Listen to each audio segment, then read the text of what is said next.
everyone, welcome to Simply Spectacular Sonam. Today I'm cooking up a rich and flavorful duck ramen, perfect for a cozy night in. So I'm getting started here with mushrooms that I'm sauteing in garlic and ginger paste with olive oil. I'm adding a splash of sesame oil for flavor, also seasoning pretty liberally with black pepper and salt, adding some cayenne pepper, paprika, and letting that saute until it gets that nice golden brown color.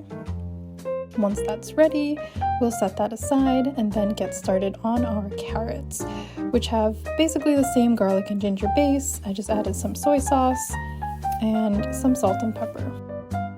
Now we're going to wash some bok choy. Here, Grandma has stepped in with her master chopping skills to kindly help me. Once that's roughly chopped, I'm going to add that to my pan where I have, you guessed it, garlic and ginger sauteing with olive oil. I'm going to add some soy sauce and wait for it to get that nice brown color. You do want to be mindful of the salt at this point since we do have salt and other ingredients. Next up, I have our bean sprouts added to that same pan, so this is very convenient, along with some sugar snap peas. I'm going to let that saute with the same seasonings and a little bit of soy sauce till it gets nice and golden brown. Now we are ready for the star of the show, the duck. You're going to score that with your knife so the seasonings can really sink in. You're going to want to make sure that you season both sides liberally with salt and pepper and then pat dry because we want to get the skin nice and crispy. I'm continuing to season the duck breast with salt and pepper, and for an added kick, some cayenne pepper and 5 spice. You want to make sure your pan is not too hot. I'm cooking it skin side down so that it can render in its own fat. And on the side, I have a mixture of honey, red wine vinegar, and orange that I will spoon onto the meat as it is cooking to get that nice flavor. I'm cooking the duck breast on medium-high heat at 10 minutes on each side. And this is the color you are looking for. You want to make sure to have that duck rest for 10 minutes before cutting into it. Just look at that glistening golden brown skin.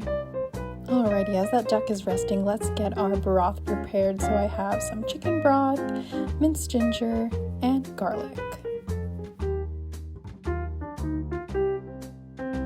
I'm letting the broth cook on a medium-high heat, and if you're wondering where the carrots came from, I realized I didn't have enough chicken stock, so I used some stock from Campbell's Chicken Noodle Soup. Good old Campbell's to the rescue. Now I'm moving on to add a splash of soy sauce.